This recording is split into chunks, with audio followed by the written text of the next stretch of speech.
ఆదివారపు ఆరాధనకు కూడి వచ్చిన దేవుని బిడ్డలైన మీ అందరికీ ప్రభు పేరిట నా హృదయపూర్వకమైన వందనాలు తెలియజేస్తూ ఉన్నాను. Praise the lord. హల్లెలూయా. కీర్తన 6వ చరణం. నా యొద్ద నివసించున్నట్లు దేశములో నమ్మకస్తులైన వారిని నేను కనిపెట్టుచున్నాను. చాలు. తలలో పైకెత్తిన వైపు చూస్తూ జాగ్రత్తగా నా మాటలు వినండి. దేవుడు భూమి వైపు చూసి కనిపెడుతున్నాడంట, అంటే ఆశతో ఎదురు చూస్తున్నాడంట. ఆయనకు కూడా ఆశలు ఉంటాయా? ఉన్నాయి. ఆయన ఆశ అంతా మనమే. ఆశతో దేవుడు ఎదురు చూస్తున్నాడంట. ఏమి ఎదురు చూస్తున్నాడు అంటే, నమ్మకస్తులు ఎవరైనా ఉన్నారా భూమి మీద? ఎందుకు ప్రభువా అంటే, ఆయన మహిమను వారికి ఇవ్వాలని, ఆయన ఘనతను వారికి ఇవ్వాలని, ఆయన సంతోషాన్ని వారికి ఇవ్వాలని, ఆయన వైభవాన్ని, ఆయన కీర్తిని వాళ్ళకి ఇవ్వాలని. ఎంతకాలం అంట? యుగ యుగాలు, ఎన్ని కోట్ల సంవత్సరాలైనా ఆయన ఘనత, ఆయన దీవెన, ఆయన మహిమ, ఆయన వైభవము, ఆయన కీర్తి, ప్రతిష్ట అవన్నీ మనకి ఇవ్వాలని, ఆయన సింహాసనం మీద ఆయన ఒడిలో కూర్చోబెట్టుకోవాలని వెతుకుతున్నాడంట. భూమి మీద ఆశతో ఎదురు చూస్తున్నాడంట. దీనిని బట్టి మనకు అర్థమవుతున్న మాట ఏంటంటే, పరలోక రాజ్యానికి ఎవరు వెళతారంటే నమ్మకస్తులే వెళతారు. నమ్మకత్వం అనేది లేకపోతే నువ్వు పరలోక రాజ్యంలో ప్రవేశించలేవు, నువ్వైనా నేనైనా. నమ్మకత్వంగా బ్రతకడం అనేది క్రియాపూర్వకమైనది. క్రియలు లేని విశ్వాసం మృతము అని రాయబడదు. ప్రార్థన చేసినంత మాత్రం పరలోక రాజ్యానికి వెళ్ళదు తెలుసా? ప్రభువా ప్రభు అని పిలుచు ప్రతివాడు పరలోక రాజ్యంలో ప్రవేశించడు. ప్రభువా ప్రభు అని పిలవటాన్ని ఏమంటారు? ప్రార్థన. అంటే ప్రార్థన చేసినంత మాత్రం పరలోక రాజ్యానికి వెళ్ళరు. తండ్రి చిత్తము చేయువాడే పరలోక రాజ్యంలో ఉంటాడు. దేవునికి స్తోత్రం. ప్రార్థన చేయాలి, ఆయన ఇష్టాన్ని నెరవేర్చాలి, ఆయన దృష్టికి నమ్మకంగా బ్రతకాలి. అలా నమ్మకంగా బ్రతికితే పరలోక రాజ్యం ఇస్తాడు. కోట్ల సంవత్సరాలు దేవుడి రాజ్యంలో సంతోషంగా ఉంటాం. దుఃఖం లేదు, అప్పులు లేవు, రోగాలు లేవు, నిందలు లేవు, అవమానాలు లేవు, సమస్యలు లేవు, కష్టాలు ఉండవు, కన్నీళ్ళు ఉండవు, వండుకునే పని లేదు, తగాదులు ఉండవు, గొడవలు ఉండవు, మనస్పర్ధలు ఉండవు, తిట్టేవాళ్ళు ఉండరు, కొట్టేవాళ్ళు ఉండరు, కీడు చేసేవాళ్ళు ఉండరు. కోట్ల సంవత్సరాలు గొప్ప సంతోషం ఉంటుంది దేవుని రాజ్యంలో. ఎప్పుడు వెళ్తామో తెలియదు, మనందరూ ఒకసారి వెళ్ళాం, వెనక ముందుకు వెళతా ఉంటాం. సడన్గా దేవుడు వచ్చాడా? అందరూ వెళ్ళాలని కోరుకుంటున్నారు, మనందరూ అక్కడ ఉండాలని. నమ్మకస్తులు ఎవరైనా ఉన్నారో అని వెతుకుతున్నాడు పరలోక రాజ్యాన్ని చేర్చడానికి. మన నమ్మకస్తులు అంటే ఎవరు? నమ్మకస్తులకి ఎలాంటి దీవెనలు ఇస్తాడు? కొద్ది మాటలు ధ్యానించుకొని ఇక్కడ నుండి ఆశ్చర్యకరంగా వెళదాం. ఒక ఊర్లో ఒక ధనవంతుడు ఉన్నాడు. అతను వేరే దేశానికి వెళుతున్నాడు బిజినెస్ పని మీద. వెళ్ళేటప్పుడు తన దగ్గర 3 దాసులు ఉన్నారు. 3 దాసులని పిలిచాడు. పిలిచి తన దగ్గర ఉన్న ఆస్తిని 3కి ఇచ్చి వెళ్ళాడు. ఒకటి ముందు ఒక అతను పిలిచి అతనికి 5 తలాంతులు ఇచ్చాడంట. తలాంతు అంటే 3600. 5 తలాంతులు అనగా 18,000 రూపాయలు అని అర్థం. ఆ రోజుల్లోనే 18,000. 2000 సంవత్సరాల క్రితం చెప్పిన మాట ఇది. ఆ రోజుల్లో 18,000 అంటే ఇప్పుడు కోట్ల రూపాయలు అని అర్థం. రెండో వాడిని పిలిచాడు, 2 తలాంతులు ఇచ్చాడు, అనగా 7,200. తలాంతు 3,600. మూడో వాడిని పిలిచాడు, వాడికి 1 తలాంతే ఇచ్చాడు, 3,600 తలాంతు. అప్పుడు నేను కొన్ని రోజుల తర్వాత మరలా వస్తాను, వీటితో మీరు వ్యాపారం చేసి డెవలప్ చేయండి, వచ్చినాక మీకు ప్రతిఫలం ఇస్తానని దేవుడు అధికారి చెప్పి వెళ్ళాడు. కొన్ని సంవత్సరాల తర్వాత వచ్చాడు, 3 పిలిచాడు. పిలిస్తే ఒక ఆయన వచ్చాడు. వచ్చి, అయ్యా యజమానుడా, మీరు నాకు 5 తలాంతులు ఇచ్చారు. నేను రాత్రిమూలు కష్టపడి ఇంకొక 5 సంపాదించా, ఇగో 10 అని చేతిలో పెట్టాడు. అప్పుడు యజమానుడు అంటాడు, బళా నమ్మకమైన మంచి దాసుడా, ఈ కొంచెంలో నువ్వు నమ్మకంగా ఉన్నావు కాబట్టి నేను నిన్ను అనేకమైన వాటి మీద నియమిస్తాను. యజమానుడి యొక్క సంతోషములో పాలు పొందుము అన్నాడు. రెండోవాడు వచ్చాడు, అయ్యా నీవు 2 తలాంతులు ఇచ్చావయ్యా, కష్టపడి నేను ఇంకో 2 సంపాదించానయ్యా అన్నాడు. అతనితో కూడా అన్నాడు, బలా నమ్మకమైన మంచి దాసుడా, ఈ కొంచెంలో నమ్మకంగా ఉన్నావు, నిన్ను అనేకమైన వాటి మీద నియమిస్తాను. యజమానుని యొక్క సంతోషములో పాలు పొందుము అన్నాడు. మూడోవాడు వచ్చాడు, 1 తలాంతు ఇచ్చాడు కదా అతనికి, ఆ 1 తలాంతు తీసుకొచ్చి ముందు పెట్టాడు. ఏంటి అన్నాడు, అయ్యా నువ్వు విత్తనాలు విత్తని చోట పంటను కోయేవాడవు, విత్తనము చల్లని చోట పంటను సమకూర్చుకునేవాడవు నీవు.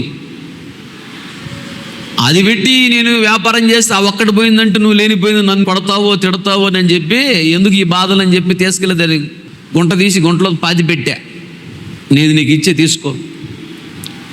అప్పుడు వెంటనే యజమానుడు ఏమన్నాడు తెలుసా, నేను విత్తనాలు విత్తని చోట పంటను కోయేవాడనా, విత్తనాలు చల్లని చోట సమకూర్చుకునేవాడనా? అంటే నేను ఇవ్వకుండానే చేయకుండానే ప్రతిఫలం ఆశించేవాడనా? అంత దుర్మార్గుండా? తప్పు నాది కాదు, తప్పు నీది. సోమరివైన చెడ్డదాసుడా, సోమరివి నువ్వు, కష్టపడలా. నువ్వు కష్టపడకపోయావు. అది వేరే వాళ్ళకన్నా ఇస్తే నేను వచ్చి, సావుకారుల దగ్గర ఇస్తే నేను వచ్చి వాళ్ళ దగ్గర వడ్డీ తీసుకునేవాడినే కదా. వడ్డీకి ఇవ్వకూడదు అని బైబిల్లో ఉంది. ఎడ వడ్డీ అంటున్నాడు, ఏంటి అంటారేం? సావుకారుల దగ్గర ఉంచున్న వడ్డీ అన్నాడే, ఇది బ్యాంకు వడ్డీ. నువ్వు బ్యాంకు వడ్డీ తీసుకుంటున్నావా? బ్యాంకు వడ్డీ కాదు, మనకు 10 రూపాయలు, 20 రూపాయలు, 50 రూపాయలు, 100కి. అని అతను అంటాడు, సోమరివైన చెడ్డదాసుడా, నీవు కష్టపడటానికి ఇష్టం లేదు నీకు. అది తీసుకొని ఏం చేశాడు? 5 తలాంతులు 10 తలాంతులు చేశాడే, అతనికి ఇచ్చేసాడంట. ఇప్పుడు అతనికి ఎన్ని? ఇప్పుడు 11. ఇది కష్టపడలేదు, నమ్మకస్తుడు కాదు. వీడిని తీసుకెళ్ళి వెలుపల చీకట్లో పడేయండి, ఆడ పళ్ళు కొరగొట్టము ఉండేది. నమ్మకత్వము లేనివాడు అగ్నిగుండానికి, నమ్మకముగా ఉన్నవాళ్ళు యజమాని యొక్క సంతోషములో పాలు పంపులు పొందటానికి, అనగా పరలోక రాజ్యానికి అని అర్థం. మత్తయి సువార్త 25వ అధ్యాయము 20-21 వచనాలు. 5 తలాంతులు తీసుకునివాడు 5 తలాంతులు తీసుకునివాడు మరి 5 తలాంతులు తెచ్చి, మరియు 5 తలాంతులు తెచ్చి, అయ్యా నీవు నాకు 5 తలాంతులు అప్పగించితివే, అవియు కాక మరి 5 తలాంతులు సంపాదించుతానని చెప్పెను. అతని యజమానుడు బలా నమ్మకమైన మంచి దాసుడా, నీవు ఈ కొంచెములో నమ్మకముగా ఉంటివి, నిన్ను అనేకమైన వాటి మీద నియమించెదను. నీ యజమాని సంతోషములో పాలు పొందుమని అతనితో చెప్పాను. చాలు గమనించండి, నమ్మకస్తుడు కనపడ్డాడు ఇక్కడ. 5 తలాంతులు ఇస్తే రాత్రింబోలు కష్టపడ్డాడు, తిన్నాడో తినలేదో, నిద్రపోయాడో నిద్రపోలేదో, మొత్తం మీద కష్టపడి 5 తలాంతులు ఇస్తే ఇంకా 5 తలాంతులు చేశాడు. అతనితో అంటాడు యజమానుడు యేసయ్యకి సాదృశ్యం, ఆ వ్యక్తి నీకు నాకు సాదృశ్యం. నేను 5 ఇస్తే ఇంక 5 సంపాదించో కష్టపడి. లాభమా నష్టమా? లాభం. ఇచ్చిన యజమానికి ఇప్పుడు నష్టాన్ని ఇచ్చాడా, నా లాభాన్ని ఇచ్చాడా? లాభాన్ని ఇచ్చాడు. లాభం చూపించాడు ఇచ్చిన యజమానికి. నమ్మి ఇచ్చెళ్ళాడు. ఆ రోజుల్లోనే 18,000 రూపాయలు ఇచ్చాడంటే ఈ రోజుల్లో కోట్ల రూపాయలు ఇచ్చాడు నమ్మి. మీలో కొందరు, అందరు కాదు, ఆ విధంగా 1 కోటి రూపాయలు కానీ ఇచ్చి మళ్ళీ 1 నెల రోజుల తర్వాత మళ్ళీ తీసుకొచ్చి నాకు ఇయ్యి అంటే, నీ దిక్కున్నవాడు చెప్పుకోపో, నాకు ఇప్పుడు ఇచ్చావు అనేవాళ్ళు లేకపోలేదు. అందరు కాదు, కొందరు. నమ్మకస్తులు కొందరున్నారు. ఇతను నమ్మకస్తుడు, నమ్మి ఇచ్చిపోతే కష్టపడి లాభాన్ని చూపించాడు. అతను అంటాడు, బలా నమ్మకమైన మంచి దాసుడా, నిన్ను అనేకమైన వాటి మీద నియమించబోతున్నాను అన్నాడు. నమ్మకస్తులు ఎవరైనా ఉన్నారా అని వెతుకుతున్నాడు. నమ్మకస్తులకి ఎలాంటి దీవెనలు అంటే, ఒకటి సామెతల గ్రంథం 28వ అధ్యాయం 20వ వచనం, నమ్మకమైన వానికి దీవెనలు మెండుగా కలుగును. నమ్మకమైన వానికి దీవెనలు మెండుగా కలుగును. చాలు. ధనవంతుడు అగుటకు ఆతురత పడువాడు శిక్ష నొందకపోడు. చాలు. దేవునికి స్తోత్రం, హల్లెలూయా. నమ్మకస్తులకు మెండుగా దీవిస్తాడంట దేవుడు.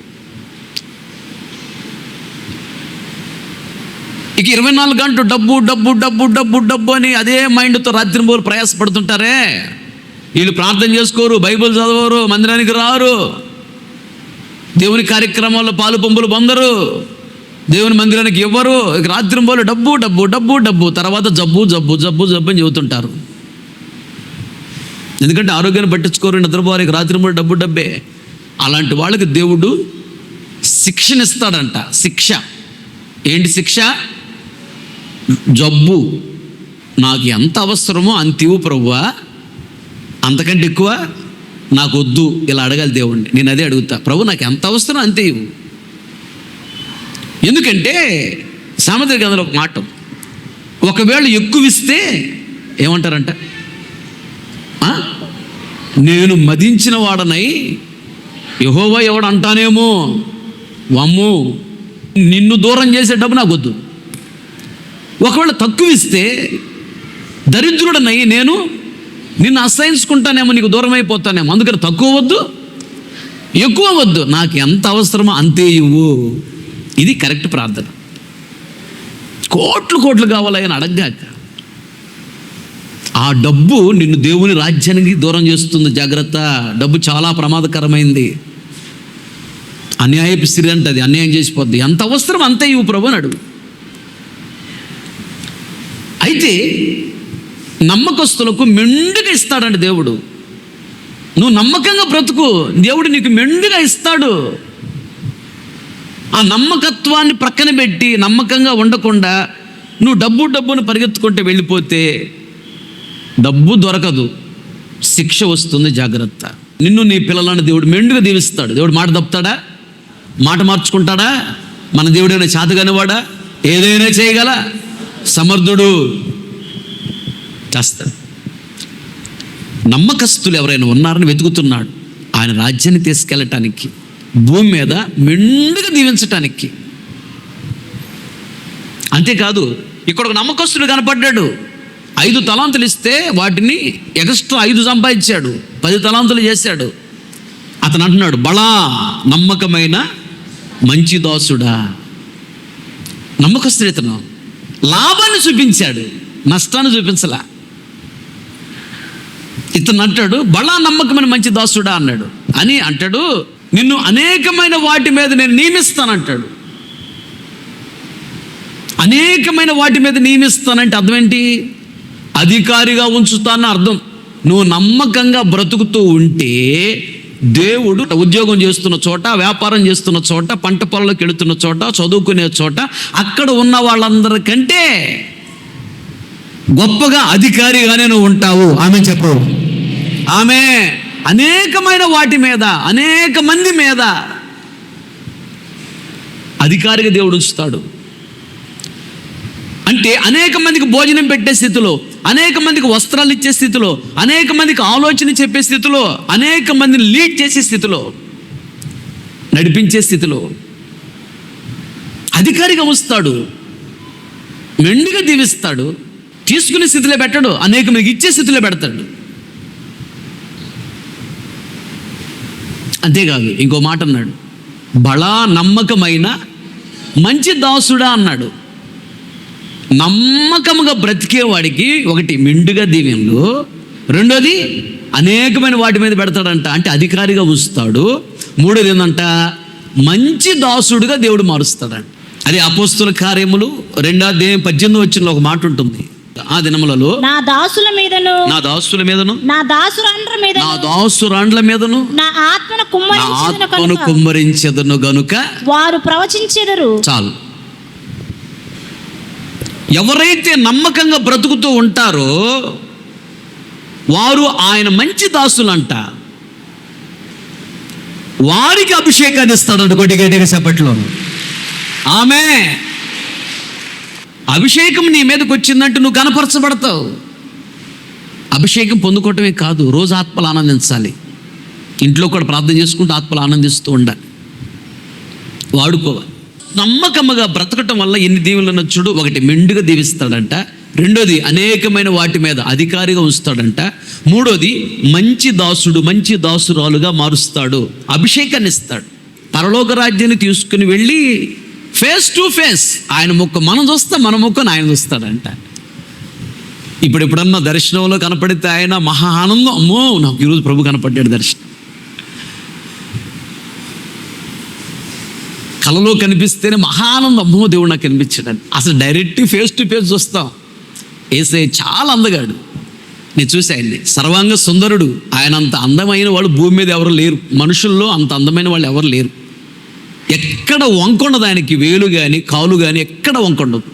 సర్వాంగ సుందరుడు, అంత అందగాడు, మంచి కలర్. ఆయన చూస్తాం.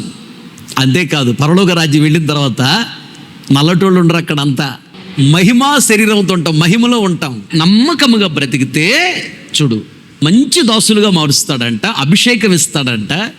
అభిషేకం వచ్చిందంటే నువ్వు గణపరచబడతావు. అభిషేకం వచ్చిందంటే మరొక యేసు ప్రభు స్థాయికి ఎదుగుతావు, మరొక యేసు ప్రభువులు మార్పు చెందుతావు, పరిపూర్ణతకు ఎదుగుతావు. అప్పుడు సాతాన్ని జయించగలవు, పాపాన్ని జయించగలవు, లోకాన్ని జయించగలవు, శరీర కోరికలు జయించగలవు, సమస్తాన్ని జయించగలవు. అభిషేకం వచ్చితే నీ మీదకి జయించి ఘనంగా ఉంటావు, గొప్పగా ఉంటావు, దీవెనకరంగా ఉంటావు, దేవుని రాజ్యంలో ఉంటావు. అభిషేకం రావాలి అంటే ఆయనకి దాసుడుగా మార్చబడాలి. ఆయనకి దాసుడుగా దాసురాలుగా నువ్వు మార్చబడాలి అంటే నమ్మకముగా బ్రతకాలి. ఆమె చెప్పండి హల్లెలూయా. ఆ తర్వాత ఇంకొక మాట ఉంది అక్కడ, 5వ అధ్యాయం మత్తయి సువార్త 20-21 వచనాలు. అతని యజమానుడు బలా నమ్మకమైన మంచి దాసుడా, నీవు ఈ కొంచెములో నమ్మకముగా ఉంటివి కనుక అనేకమైన వాటి మీద నియమించెదను. నీ యజమానుని యొక్క సంతోషములో పాలు పొందుమని అతనితో చెప్పాను. చాలు. నమ్మకస్తుడి గురించి చూడు ఎట్లా అంటున్నాడు, నీ యజమానుని సంతోషములో పాలు పొందుమంటున్నాడు. అంటే దేవునికి ఏది సంతోషమో ఆ సంతోషాలన్నీ మనం అనుభవించేటట్టుగా దేవుడు చేస్తాడు అని చెప్పండి. ఆమె ఇక్కడ నీ యజమానుని సంతోషంలో పాలు పొందుము అంటే ఇది పరలోక రాజ్యమునకు సాదృశ్యంగా ఉంది. పరలోక రాజ్యానికి వెళితే దుఃఖం లేదు, కష్టాలు లేవు, కన్నీళ్ళు లేవు, బాధలు లేవు, అప్పులు లేవు, రోగాలు లేవు, కష్టపడి పనిచేసే పని లేదు, ఈ బాధలే ఉండవు, అసలు ఇక సమస్యలే ఉండవు. ఎప్పుడు ఆనందంగా ఉంటాం. పరలోక రాజ్యానికి వెళితే గొప్ప ఆనందం. ఆ గొప్ప ఆనందములో పాలు పంపులు పొందాలి అంటే నమ్మకస్తుడుగా నమ్మకస్తురాలుగా బ్రతకాలి. దేవునికి స్తోత్ర హల్లెలూయా. అదే 25వ అధ్యాయము మత్తయి సువార్త 28-29 వచనాల్లో చూడు. కలిగిన ప్రతి వానికి ఇయ్యబడును. అదుగో కలిగిన ప్రతి వానికి ఇయ్యబడును, అతనికి సమృద్ధి కలుగును. లేని వాని యొద్ద నుండి వానికి కలిగినది కూడా తీసివేయబడును. మరియు పనికి మాలిన ఆ దాసుని వెలుపటి చీకటిలోనికి త్రోసివేయుడి, అక్కడ ఏడ్పును పండ్లు కొరుకుటయు ఉండుననెను. ఆ ముందు 19 వచనం, ఆ తలాంతును వాని యొద్ద నుండి తీసివేసి 10 తలాంతులు గలవానికి ఇయ్యుడి. చాలు. 5 తలాంతులు ఇస్తే కష్టపడి ఇంకొక 5 సంపాదించాడే, అతని నమ్మకస్తుడు అని సంతోషించి దేవుడు అంటాడు. ఆ దుర్మార్గుడు ఉన్నాడే, వాడికి ఒకటి ఇస్తే వాడు చేయలేదు కదా, అది ఎత్తేస్తారండి వాడి దగ్గర, ఇటీ వాడి దగ్గర లాక్కొని తీసుకొని ఆ 5 తలాంతులు 10 తలాంతులు చేసాడే, అతనికి ఇచ్చాడు, ఇది నువ్వు ఉంచుకో అని. చూడు నమ్మకస్తులకి ఇచ్చే దీవెనలు చూడు. నమ్మకస్తులు ఎవరైనా ఉన్నారా అని వెతుకుతున్నాడు. ఒకటి, ఆయన దగ్గర కూర్చోబెట్టుకోవాలని. రెండోది, మెండుగా దీవించాలని. మూడోది చెప్పాను, అనేకమైన వాటి మీద అధికారిగా ఉంచాలని. నాలుగో చెప్పాను, మంచి దాసుడిగా మంచి దాసురాలుగా నిన్ను మార్చి నీకు అభిషేకం ఇచ్చి నిన్ను బహుగా గణపరచాలని. అది నాలుగోది. ఐదోదిగా చెప్పాను, ఆయన సంతోషములు అనగా పరలోక రాజ్యంలో నిన్ను చేర్చుకోవాలని. నమ్మకస్తులకి ఇచ్చి దీవెనలు ఇవి. ఆరోది ఇప్పుడే చెప్పారు, ఏంటది? కలిగిన వానికి సమృద్ధిని దీవిస్తాడంట. కొద్దిగట్టిగా చెప్పట్లో, నమ్మకస్తులను సమృద్ధిని దీవిస్తాడంట. సేవ చేసి బయటకు వచ్చిన పెద్ద పాస్టర్ గారు ఒక ఆయన వచ్చాడు. నాకంటే 9 సంవత్సరాల సీనియర్ సేవలో. ఒక ఆయన నాకంటే 10 సంవత్సరాల సీనియర్. వాళ్ళిద్దరు వచ్చారు. వచ్చి ఆ మందిరం అంతా తిరిగి చూశారు. మాట్లాడుతుంటే వాళ్ళు అంటారు, నువ్వు ఏ బ్యాచ్ అన్నారు. అంటే మాకంటే ఇతను ఎన్ని సంవత్సరాల జూనియరు అని తెలుసుకోవడానికి. నేను చెప్పాను, అన్న మీకంటే 9 సంవత్సరాల జూనియర్ని, మీకంటే 10 సంవత్సరాల జూనియర్ని అని చెప్పాను. అప్పుడు పాస్టర్ గారు అంటాడు, మినిస్ట్రీలోంచి బయటకు వచ్చిన సేవకుల్లో అందరికంటే ఎక్కువగా దేవుడు నిన్నే దీవించాడు జాన్ పీటర్. ఆమేన్, హల్లెలూయా. దీనికి రహస్యం ఏంటంటే, చేతిలో డబ్బులు లేకుండా సెంటర్కి వెళ్ళి ఏమైనా తీసుకొని రాగలవా? నీకు తెలిసిన కొట్టేది తీసుకొని వస్తావు, తర్వాత ఇవ్వాలిగా. నీకు తెలియదు, ఒక షాప్కి వెళ్ళి ఏమైనా తీసుకొని రాగలవా? తీసుకొని రాలేవు. నీ చేతిలో డబ్బులు ఉంటే అన్నీ తీసుకొని రాగలవు. దేవుని దగ్గర నుంచి తీసుకోవాలంటే దీవెనలో నమ్మకత్వం ఉండాలి మనలో. ఏ పనికి వెళ్ళినా, ఏ పని అప్పగించినా, మేమందరం అక్కడికి వెళ్తామా సేవకులు, వెళ్ళిన తర్వాత మా మీద పై అధికారం పాస్టర్ గారు ఉంటాడు. ప్రార్థన చేసుకుందామని పాస్టర్ గారు ప్రార్థన చేస్తుంటాడు. నేనేమని చేసుకుంటాను తెలుసా? ప్రభువా, ఇక్కడికి మేము ఇంతమంది వచ్చాం కదా, వీళ్ళందరికంటే ఎక్కువ పరిచర్య నేను చేయాలి ప్రభువా, నన్ను బలంగా వాడుకొని ప్రార్థన చేసుకుంటా. పాస్టర్ గారు ఉన్నంతసేపు వీళ్ళు బాగానే చేస్తారు. పాస్టర్ గారు అట్లా వెళ్ళొద్దు అన్నట్టు వెళ్ళాడా, వెంటనే కూర్చుంటారు. కూర్చొని, ఒరేయ్ క్రికెట్ ఏమన్నా చూసావా? క్రికెట్ స్కోర్ ఎంత అంట? మనం నమ్మి పెద్ద సేవకులు ఆడ మందిరం కట్టండి పోండి అని పంపించారు. పాస్టర్ గారు ఉన్నప్పుడు పరిగెత్తి పరిచర్య చేస్తున్నారు. పాస్టర్ గారు అటు వెళ్ళిపోగలనే కూర్చొని వ్యవహారాలు చేస్తున్నా, పని చేయకుండా. పరిశుద్ధమైన స్థలాన్ని నిలబడి చెప్తున్నా, నేను ఒక్కడనే పని చేసేవాడిని. సిమెంట్ కలుపుకోవటం, కంకర కలపటం, సంతోషంగా కష్టపడేవాడిని. నేను దేవుని పని చేస్తున్నాను, నమ్మకంగా చేస్తున్నాను. దేవుడు చూస్తున్నాడు కదా, ఒకరోజు నన్ను దీవిస్తాడు. అప్పుడు నాకు డ్రమ్ము కొట్టడం రాదు, పాట పట్టడం రాదు, వాక్యం చెప్పడం రాదు, అభిషేకం లేదు, సేవ అంటే అసలు ఏం తెలియదు. ఒకరోజు దేవుడిని బహుగా దీవిస్తాడు. అప్పుడు అక్కడ కూర్చున్న వాళ్ళు అనేవాళ్ళు, జాన్ పీటర్ నాకు పరిచర్య ఆత్మ వచ్చింది రో అంటాడు ఒకడు. ఇంకొకటి పక్కపక్క నవ్వుతారు వాళ్ళందరూ ఎగతాళిగా. అయ్యో చేసేలో రాయ్యా, కాసేపు కూర్చోయ్యా, ఎండగా ఉంది అంటారు. ఏం కదా తమ్ముడు, ఎండైనా పర్లేదు, నేను ఏసీ రూమ్లో పెరిగి రాలా, ఎండైనా నాకు ఇబ్బంది లేదు, చేస్తా అన్నీ చేసేవాడిని. ఎగతాళిగా మాట్లాడేవాళ్ళు, పట్టించుకునేవాడిని కాదు. నాకు సంతోషంగా ఉండేది, వాళ్ళకంటే ఎక్కువ పరిచయం నేను చేస్తున్నాను, ఒకరోజు వాళ్ళకంటే గొప్పగా నేను ఉంటానని. అలా చేశా. ఈరోజు 30 మంది మేము సేవకు వచ్చాం. నేనున్న స్థితిలో ఎవరూ లేరు నా బ్యాచ్. నమ్మకస్తులకు మెండైన దీవెనలు. రోజుకు 2 గంటలు నిద్రపోయేవాడిని, రాత్రులు బాగా ప్రార్థనలో ఉండేవాడిని, పగల పరిచర్లో ఉండేవాడిని. సన్నగా అయిపోయాను. ట్రైనింగ్ అయిపోయిన తర్వాత గుడార పండుగ సర్టిఫికేట్ ఇచ్చేటప్పుడు నా ఫోటో చూడాలి. మా అమ్మ మా నాన్న నన్ను గుర్తుపట్ల, సన్నగా ఉన్నా బాగా. కనుకనే దేవుడు ఈరోజు ఎంతగా గణపరిచాడు, ఎంతగా దీవించాడు, ఎంతగా ఆశీర్వదించాడు. నేనే నిలువుటెద్దు అర్థం, మీకు సాక్ష్యం నేను చేశాను. కనుకనే దేవుడు ఇంత గణపరిచాడు. మీరు కూడా నమ్మకంగా ఉండండి. ఈరోజు దరిద్రతలో ఉన్నా, కరువులో ఉన్నా, కష్టాల్లో ఉన్నా, అప్పుల్లో ఉన్నా, రోగాల్లో ఉన్నా, నిందల్లో ఉన్నా, అవమానాల్లో ఉన్నా, గుర్తుపెట్టుకో, దేవుడు అన్యాయస్తుడు కాదు. చేసిన పరిచయం మర్చిపోవడానికి అన్యాయస్తుడు కాదు. నమ్మకంగా ఉంటే రాబో దినాల్లో నిన్ను నీ పిల్లలను బహుగా దీవిస్తాడు. ఆమె నేను ధైర్యంగా చెప్పగలను. డబ్బు విషయంలో నమ్మకంగా ఉన్నాను నేను. మా పెద్ద పాస్టర్ గారు కానుకలు ఎక్కడి అని చెప్పి ఆయన బయటికి వెళ్ళాడు, ఫోన్ మాట్లాడుకుంటా. ఆయన కాముగొచ్చి కిటికీలో కూడా చూస్తూ ఉండేవాడు. డబ్బులు ఏమైనా జేబులు పెట్టుకుంటున్నానేమోనని. దేవుడే సాక్షి, రూపాయి కూడా ముట్టుకునేవాడిని కాదు నేను. ఏదైనా అవసరమైతే ఆయనకి చెప్పి తీసుకునేవాడిని, వాడేవాడిని. రూపాయి కూడా ముట్టుకునేవాడిని కాదు. డబ్బుల విషయంలో నమ్మకంగా ఉండేవాడిని. ఎప్పుడు నేను దొంగతనం చేయలేదు, డబ్బుల విషయంలో చెప్పకుండా తీసుకోలేదు. కనుక ఈరోజు దేవుడు నా చేతికి అప్పగించాడు. ప్రార్థన చేయండి అని పంపిస్తే నమ్మకంగా ప్రార్థన చేసేవాడు. ప్రార్థన విషయంలో నమ్మకంగా ఉండేవాడు. పని చేయమని పంపిస్తే పనిలో నమ్మకంగా ఉండేవాడిని. నన్ను నమ్మి పంపి ఏదైనా అప్పగించారా, నా ద్వారా అక్కడ లాభం రావాలంటే నా ద్వారా ఏ నష్టం జరగకూడదు. అలా కష్టపడేవాడిని. దేవుని పని చేస్తున్నానని హృదయపూర్వకంగా చేసేవాడు, సంతోషంగా చేసేవాడు. కనుక నేను ఈరోజు ఇంత ఘనంగా ఉన్నా, ఈ దేవునికరంగా ఉన్నా. నమ్మకస్తులను దేవుడు ఇలా దీవిస్తాడంట. షింకుల్లో ఊసి ప్లేట్లు ఆడ పడేసిపోతారు అన్నం, అవన్నీ అన్నం అంతా తీసి గంపలో వేసి ప్లేట్లంతా శుభ్రంగా కడిగి ప్రక్కన పెట్టి, నేను టైల్స్ అన్నీ బాగా మరకలైపోయినాయి నూనె మరకలతో, యాసిడ్ తీసుకొచ్చి వేసి రాయితూ శుభ్రంగా నీట్గా రుద్ది తెల్లగా చేశాను. దేవుడు చూస్తున్నాడని. అప్పుడు మేరెక్ ఎందుకు వచ్చిందో బయటకు వచ్చింది. అటు వెళ్తా నేను చూడలేదామని నన్ను చూసి జాన్ పీటర్ అంది. అక్క నేను చాలా ప్రేమ. జాన్ పీటర్ అంది, అక్క ప్రజలడక్క అనగానే, అయ్యా అందరూ పడుకుని నిద్రపోతున్నారు, నువ్వు ఒక్కడవే ఇక్కడ షింకులుగా అడుగుతున్నావు ఎండలో, మళ్ళీ నమ్మకస్తుడుగా ఉన్నావయ్యా, దేవుడు నిన్ను రాబోతున్న బహుగా దీవిస్తాడయ్యా అని చెప్పింది. యేసన్నగారు అదే మాట అన్నాడు నన్ను, మేరెక్క అదే మాట అన్నది, రాబోతులు నీకు మంచి భవిష్యత్తు ఉంటుంది అన్నాడు యేసన్న. ఎందుకంటే ఆయన మీటింగ్కి వెళ్ళి ఒకసారి 3 గంటలకు వస్తాడు, తెల్లవారు 4 గంటలకు వస్తాడు, ఒకసారి 5 గంటలకు వస్తాడు. మేము రాత్రంతా పని చేస్తుంటే ఏదో పని, ఒకసారి వస్తాడు లేదా ఒకసారి అక్కడే ఉంటాడు. ఏదో ఊరు వెళ్ళినప్పుడు 2-3 రోజులు మీటింగ్ ఉంటాయి. ఆయన ఏ టైంలో వచ్చినా నేను పని చేస్తుంటా. ఒకసారి పెయింట్ వేస్తుంటా, ఒకసారి గోళ్ళకి గాళ్ళు కొడతా ఉన్న కరెంట్ పైపులు వేయాలని.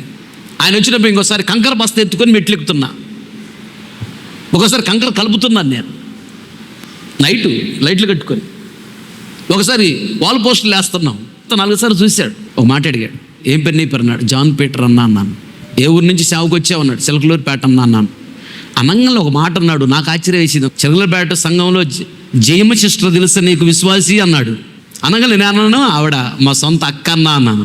అనగలు ఏమన్నాడు తెలుసా, నువ్వు జయము తమ్ముడువా, అక్కలాగా మంచి సాక్షి సంపాదించుకోవాలి. యేసన్న చెప్పాడు, పరిశుద్ధమైన స్థలం నిలబడి చెబుతున్న అబద్ధం చెప్పిన శాపం. చాలా సంతోషించాడు.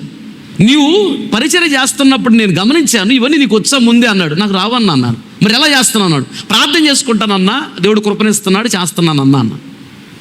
అప్పుడు అన్న నవ్వి యేసన్న అన్నాడు, నమ్మకంగా చేస్తున్నావు, చెయ్యి, రాబోతున్న దేవుడు నిన్ను బహుగా దీవిస్తాడు అన్నాడు. ఆమె అన్న అభిషేకం లేదన్నా ప్రార్థన చేయండి అన్న. మోకరించా, ప్రార్థన చేసి నీకు అతి త్వరలో మంచి అభిషేకం ఇస్తాడు అన్నాడు. శుక్రవారం ఆ రోజు ప్రార్థన చేశాడు. నెక్స్ట్ శనివారమే నేను అభిషేకం పొందుకున్నాను. నమ్మకస్తులకు మెండైన దీవెనలు. నేను చూడాలని శిబిరు పట్టుకోవడం కాదు, నేను మోకరిస్తే నువ్వెవరో నాకు తెలిసిద్ది. నాకు అంత మంచి అభిషేకం ఉంది, తక్కువ మంచి నేగక్క. దేవుడు దగ్గరగా ఉంటాడు, బాగా మాట్లాడతాడు నాతో. నేను చూస్తున్నానని కాదు, నేను చూసినా చూడకపోయినా దేవుడు చూస్తున్నాడు అని నమ్మకంగా కష్టపడు. ప్రతి విషయంలో పరిచర్యలో నమ్మకంగా ఉండు. ఎక్కడ పెడితే నేను అక్కడ వ్యవహారాలు చేయగాక కూసేగాడితో వచ్చి మేసేగాడిని జరగొట్టిందంట. అలాంటి గనులు ఉంటారు కొందరు. వాళ్ళు పని చేస్తుంటే ఈయన ఆడికి పోతాడు, ఏం అబ్బో జోగులేస్తుంటే ఆడికి పని చేయనీయకుండా. 5 తలంతులు ఇస్తే ఏం చేశాడంట, 5 సంపాదించాడు ఎక్స్ట్రా. లాభమా నష్టమా? యజమానికి లాభాన్ని తెచ్చిపెట్టాడు, అతన్ని నమ్మకస్తుడు అన్నాడు. ఇక్కడ మన యజమాని యేసయ్య మనకు పరిచర్య అప్పగించాడు. మనం ఆయనకి లాభం వచ్చేటట్టుగా ప్రవర్తించాలి. దాని కొరకు నువ్వు నిద్ర మానుకుంటావా, తిండి మానుకుంటావా, బాధపడతావా, కష్టపడతావా, ఇవేం చేస్తావు అనేది కాదు. ఎన్ని పనులున్నా ప్రక్కన పెట్టు, అవన్నీ ఎప్పుడు చేసుకోవచ్చు, ఇది జరగదు. మళ్ళీ నీ మీటింగ్స్ నీకు ఇప్పుడు కావాలంటే వస్తాయా? నీ సొంత పనులు ఎన్ని ఉన్నా ప్రక్కన పెట్టు, అవి కాదు, దేవుని పని చేయి. భక్సింగ్ గారి సహవాసంలో ఇంటర్మీడియట్ చదివేటప్పుడు సండే స్కూల్ మాస్టర్ నేను. అప్పుడు రాసే ఈ పాట, సర్వసంపదలు గని యేసయ్య అని సండే స్కూల్ పిల్లలు నేర్పించాను.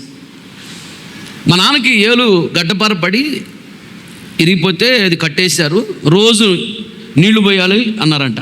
ఇట్లా నేను సండే స్కూల్ అయి వచ్చి మళ్ళీ నేను ఆరాధనకి వెళ్ళాలి ఆదివారం. వెళ్ళేటప్పుడు రేటరా అన్నాడు. ఏదన్నా అన్నాను, ఈ బకెట్ నీళ్లు చిన్నగా ఒక మగ్గు తీసుకొని చిన్నగా ఏలు మీద పోయి అన్నాడు. నాన్న ఆడకెళ్ళి నేను పాటలు పాడాలి పులిపెట్టి మీద. ఆరాధనకి ఇప్పటికే లేట్ అయింది, ఒక పాట అయిపోయింది, నేను వెళ్ళాలి. మళ్ళీ వచ్చిన తర్వాత 1 కాదు 10 బకెట్లైనా పోస్తా. ఇప్పుడు నేను అక్కడ ప్రార్థనకి వెళ్ళాలి నాన్న అన్నాను. నేను ముఖ్యం, నీకు ప్రార్థన ముఖ్యం అన్నాడు. అప్పుడు ఏమన్నా తెలుసా, నాకు ప్రార్థనే ముఖ్యం అన్నాను. ఇంటర్మీడియట్ చదువుతున్నా, ఇంట్లో నుంచి బయటికి పోవంటే వెళ్ళిపోవాలి తప్పదు, అంతే. సరే అని వెళుతుంటే, సరే నా ఇంట్లో నా అన్నం తినొద్దు, నా ఇంట్లో అడుగు పెట్టొద్దు నువ్వు అన్నాడు నన్ను. ఆయన దుర్మార్గుడని కాదు, ఇది నాకు పరీక్ష, దేవుడు పెట్టిన పరీక్ష.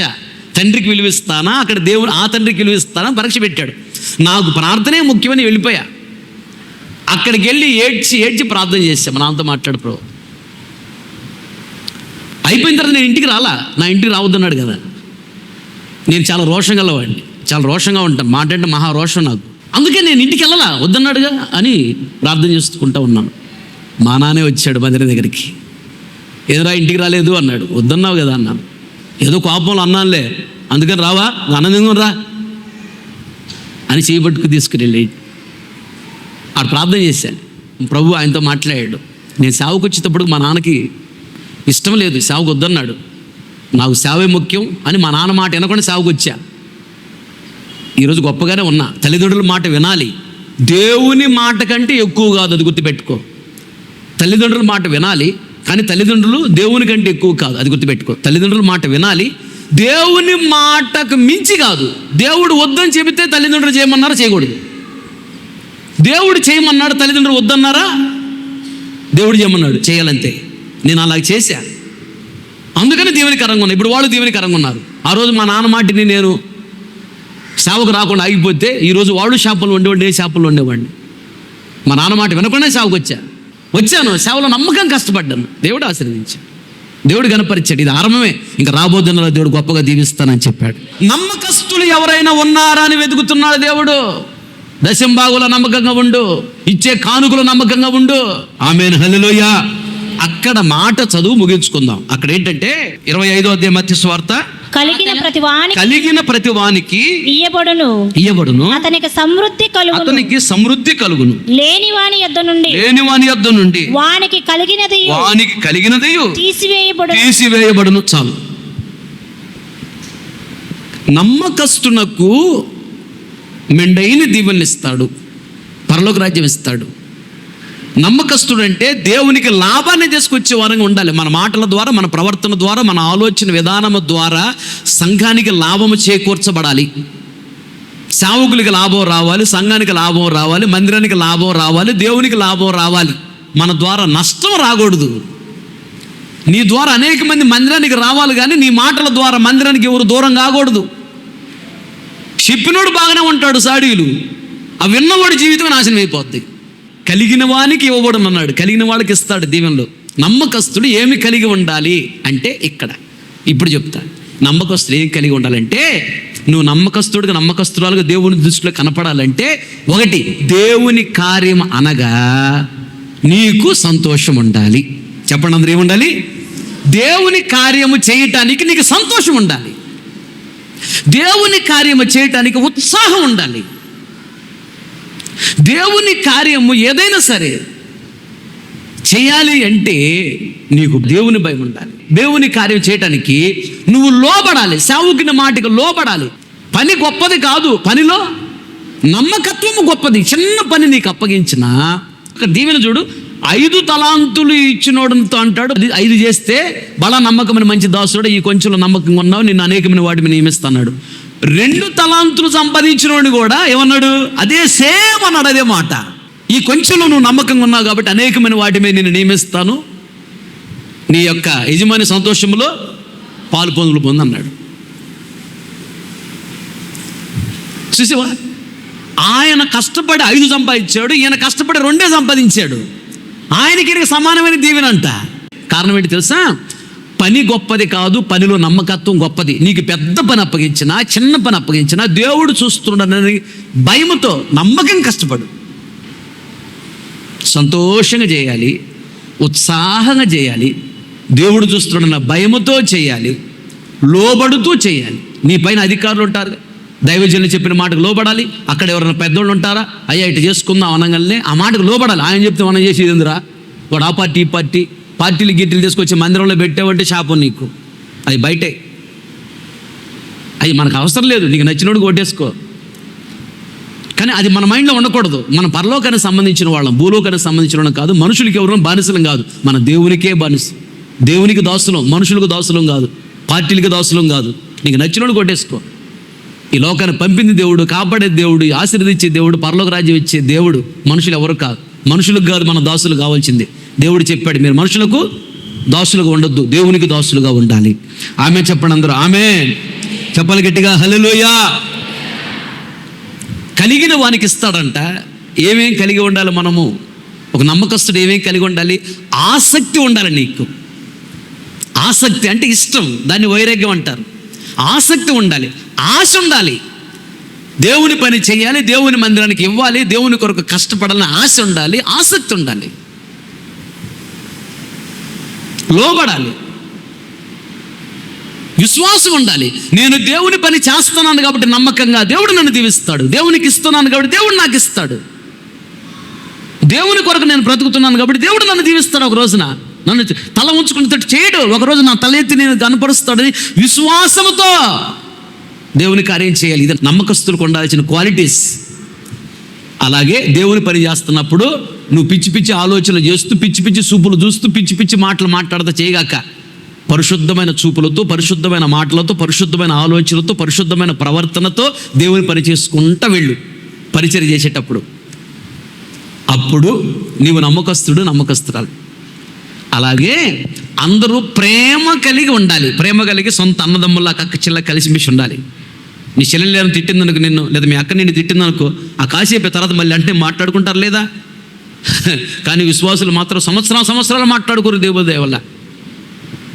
మనం సహోదరులము, ఐక్యత కలిగి ఉండాలి, కక్ష దేశాల గుండెలో ఉండకూడదు, ప్రేమ కలిగి నడవాలి. నమ్మకస్తులు ఇలా ఉంటారు.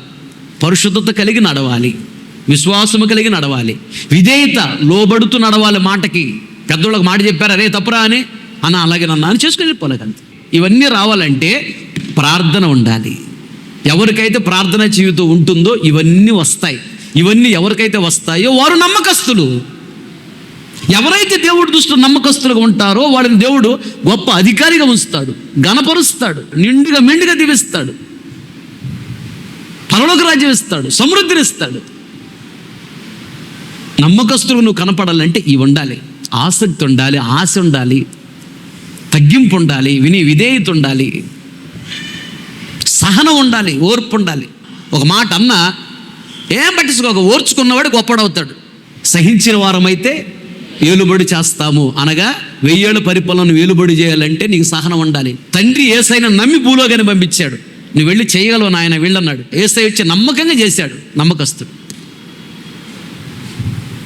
దేవునికి స్తోత్రం.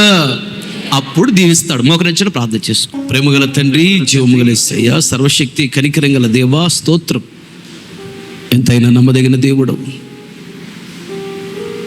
ఉదయకాల సమయంలో ఆత్మస్వరూపికి మా మధ్యకి దిగి వచ్చి విదాసుడుగా నన్ను మరుగుపరచి సంగముతో తేటగా సూటిగా ఆదరిస్తూ, ఓదారుస్తూ, బలపరుస్తూ, తృప్తిపరుస్తూ, సేద తీరుస్తూ, హెచ్చరిస్తూ మీరు మాట్లాడిన ప్రతి మాటను బట్టి స్తోత్రం, స్తోత్రం, స్తోత్రమయ్యా. దేవా, దేశంలో నమ్మకస్తులైన వారు ఎవరైనా ఉన్నారని మీరు కనిపెట్టుచున్నారు, ఆశతో ఎదురు చూస్తున్నారు.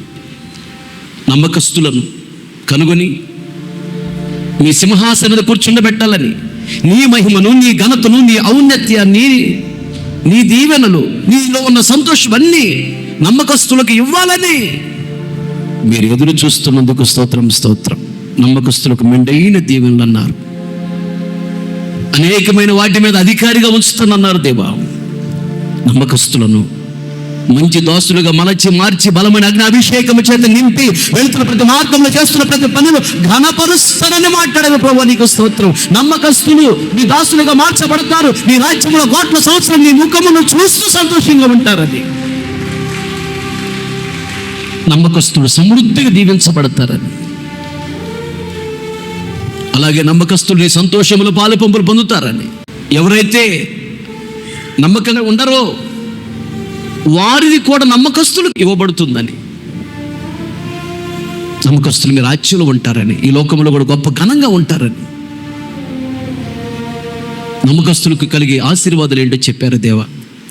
అయితే నమ్మకస్తులు ఏమేమి కలిగి ఉండాలో కూడా, ఏమి కలిగి ఉంటే నమ్మకస్తులు అని పిలువబడతారో, నమ్మకస్తులు ఏమి కలిగి ఉండాలో మీరు మాకు తెలియజేస్తూ వచ్చారు. కలిగిన వానికి ఇవ్వబడును, లేని వాని యొద్ద నుండి కలిగింది కూడా తీసివేయబడుతుంది. కలిగి ఉండాలి మేము. నమ్మకస్తులుగా ఉండాలంటే ఏమేమి కలిగి ఉండాలి మీరు మాతో మాట్లాడారు. దేవా, మీ కార్యములన్నా, మీ మందిరమన్నా, మీ వాక్యమన్నా, పాటలన్నా, మీకు సంబంధించిన ఏ కార్యమైనా ఆసక్తి కలిగి ఉండాలని మీరు మాకు నేర్పించారు. అది నమ్మకత్వం.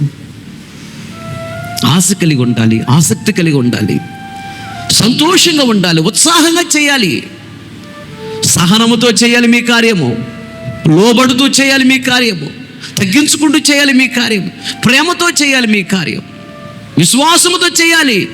మీరు చేస్తున్న దేవుడు మమ్మల్ని దీవిస్తాడు, దేవుడు చూస్తున్నాడని విశ్వాసముతో చేయాలని, అందరితో ప్రేమగా ఉంటూ చేయాలని, పరిశుద్ధంగా చేయాలని కార్యాలు ప్రార్థన చేసుకొని, ఇలా నన్ను నడిపించు, నమ్మకస్తులను నన్ను మార్చు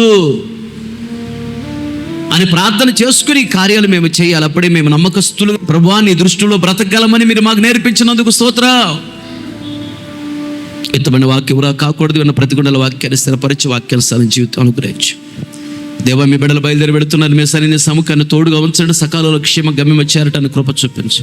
దీవించి మీ నామాన్ని మైంది తెచ్చుకోమని యేసు నామములో అడిగి పొంది నామ తండ్రి, ఆమె. మన తండ్రి అయిన దేవుని ప్రేమ, కుమారుడైన యేసుక్రీస్తు వారి కృప, పరిశుద్ధాత్మ అన్యోన్య సహవాసము, సన్నిధి, సముఖం చేరిన మనకు ప్రపంచంలో సకల కోటి పరిశుద్ధులందరకు, మరి ముఖ్యంగా వాక్యాన్ని మేము తీర్మానం చేసుకున్న ప్రతి ఒక్కరిని దృష్టి ఉంచి ఆశీర్వదించి అంతవరకు దేవుడు నడిపించునుగాక. ఆమేన్. హల్లెలూయా, హల్లెలూయా, ఆమేన్. ఇంతటితో ఈ ఆదివారపు ఆరాధన ముగించబడింది. ఓపికతో వాక్యం మీ అందరికీ ప్రభు పేట నా హృదయపూర్వక వందనాలు తెలియజేస్తున్నాను.